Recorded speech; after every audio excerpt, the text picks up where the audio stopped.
All right, good morning, everybody, and welcome to Sig's Garage. We have some new content today. So, in the process of working on a 2007 Dodge, let's just call it a Ram. They like that terminology more. Ram 2500 with a 5.9 Cummins in it. We had to do some air conditioning work. Not covering any of that, just a compressor change.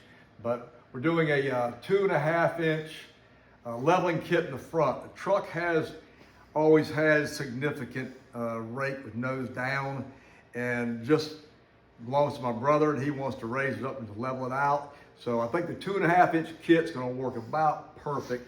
So I'm gonna show you over here. We got one side disassembled, and I'll show you kind of where we're at in the process. Right now, we're waiting on Amazon to deliver them to us. So I'm gonna sit down like I can get a light and point some of this stuff out. So, not too bad, really. I'm out just kind of where I figured it was gonna be, but first thing we did was start a shot blaster on the upper ball joint here to the knuckle, tie rod, end, stabilizer, link, and the caliper. Just took it off. The bracket I left on the knuckle, so I don't need to take that off.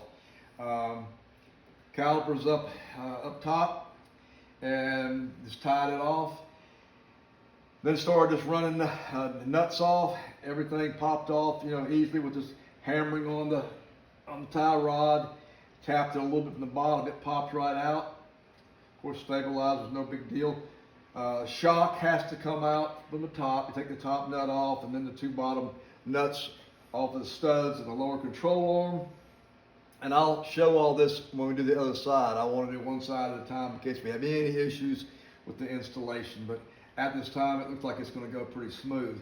So then once we got the last part of the process was taking the upper ball joint nut off, and we had a floor jack. If you want to show them that, Richard? Floor jack over there.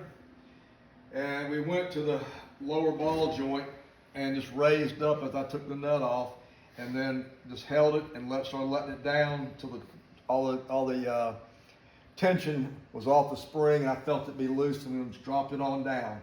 At that point, just flexed down a little bit on the lower control arm and popped the spring out. It's a 2.5 inch. Actually, with the suspension geometry, the spacer is going to be 2 inches in height, but it'll give you 2.5 lift, just because of geometry and suspension, the way it's going center to center. So we'll have to flex a little more to get it in, and I'll show you that once we get it installed, how it went. But so far so good. That's where we're at. We're just kind of waiting now for Amazon to deliver Do their part. spacers. And over here we got the spring. This is the spring removed and the shock removed. And that's really all the parts that come off of this, other than what you see over here on the truck itself. So I've done leveling kits on Tahoes and other vehicles, Jeeps.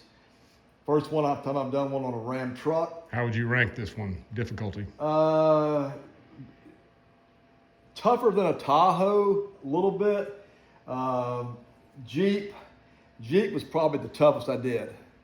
You had to drop the whole front axle down. That was a little challenging. And I was doing that by myself as well. So I got my brother here helping me, which is huge. When you're doing these kind of jobs, a good wrench handler. Very good wrench handler. Anytime you're doing these jobs like this, an extra set of hands is worth its weight in gold. It really is, because especially when you're trying to fight this knuckle coming down or going back up, getting into the ball joint, working the jack. So good to have an extra set of hands, competent hands. And anyway, just want to give you a little highlight of what we're doing today in Sig's Garage. That said, we'll catch back up later. All right, good morning, everybody.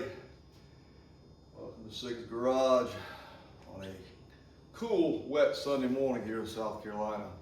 So we're still working on this 2007 Ram 2500, the Cummins diesel. We covered the right side yesterday, putting the leveling 2.5 inch leveling kit on it. So I got the left side in disassembly, and I want to show you where we are and the things. The right side went well, so I want to show you what we did over on the right side, show you on the left side. So I'm gonna get down here, and we're gonna shoot where we are in this process. So the required, of course, real important, get everything soaked down with some Blaster or whatever penetrant you prefer. You'll see the caliper back here. I like just remove the caliper. The bracket can stay on the knuckle and the pads are staying on there too. I'm not worried about those. But you do want the caliper off because that brake hose is not long enough when you drop this control arm down. So I just took some stainless aviation safety wire I have and I hung it on the bolt on the lower control arm aft bolt. And that'll be out of my way until we're ready to put it back on. Upper ball joint right here will be coming loose. That nut's getting ready to come off. Got it soaked down. Stabilizer nut and bushing have already been removed, and I'm getting ready to take the tie rod off. And then from that point, it'll be the upper, and we'll drop this thing down. It worked well on the other side. So when I shot the other side yesterday, we had not reassembled it. I'll try to cover that more with this one. We were waiting on the parts, but the spacer went on the top of the spring and it fit up in there.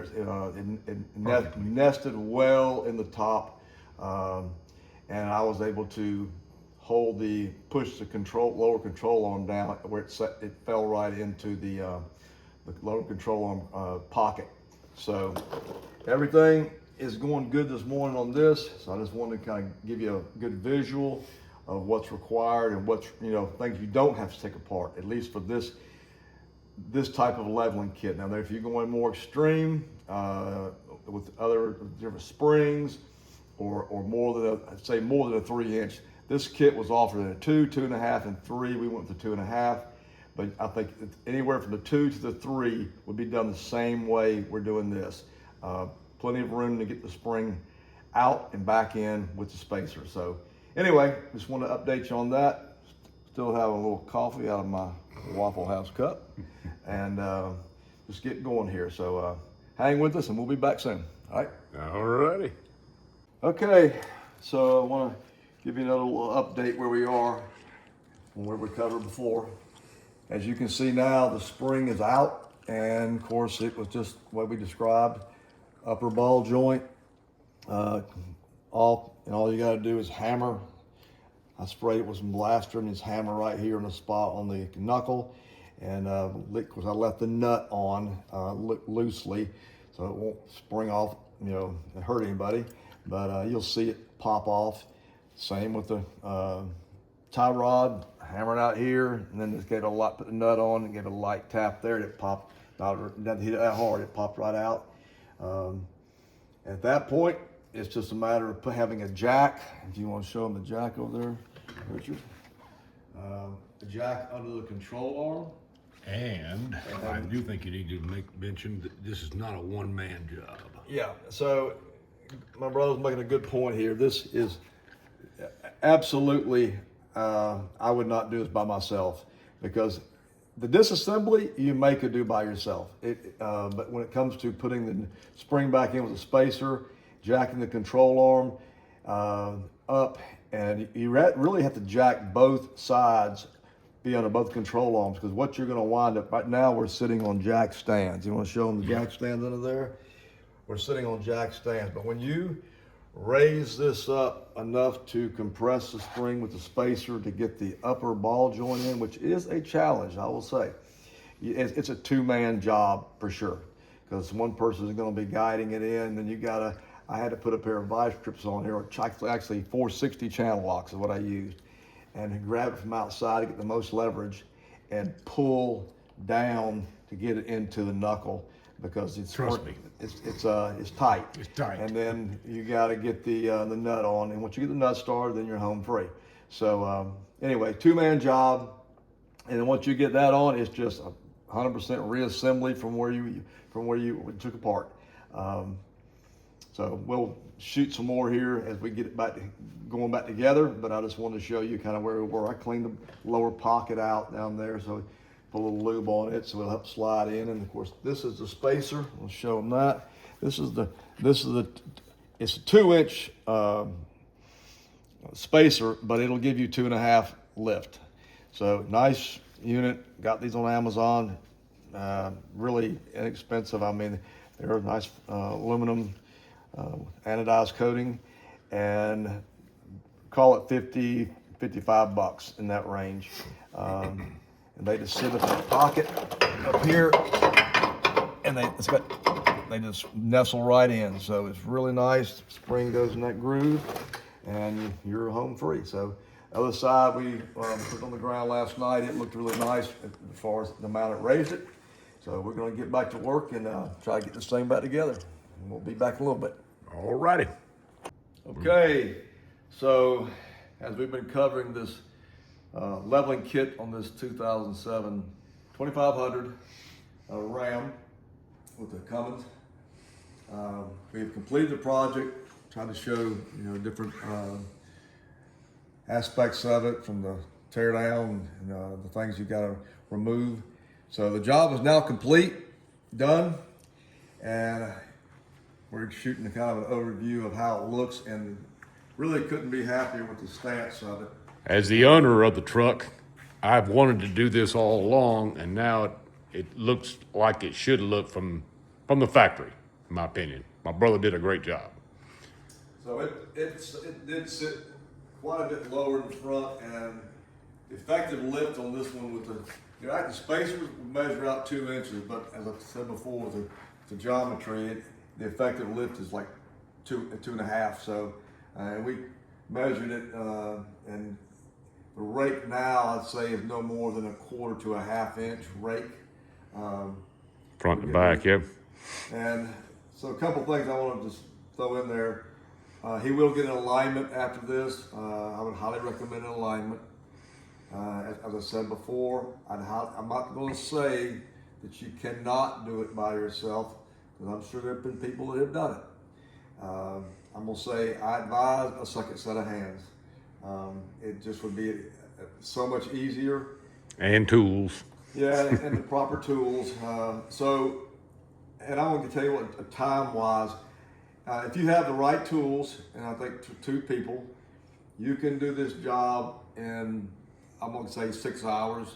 I agree. If you stay with it. Have your parts in hand. We had a delay from Amazon for getting the spacers, so we had a little lull period. But overall, I think 6 hours would do the job. So that's good to know. And we haven't driven the truck yet. We're getting ready to go out and take it for a little spin to see how it's going to change your view from the driver's seat, I think, and see how it affected the ride quality, and to see what our overall opinion of it is. But as far as the stance of the truck, much better. And Bump stocks will get a rest too. yeah, this truck was actually hitting the bump stops more than it should, and we'd already changed those. So they're now about 4 inches clearance between the frame and the bump stop on the lower control arm, so that should eliminate that. Yeah, I'm not saying they'll never hit, but they won't be hitting as often for sure. Anyway, that's going to be a wrap for this job. So I'm going to sign off with Sig's Garage. Job's done. Have a great day.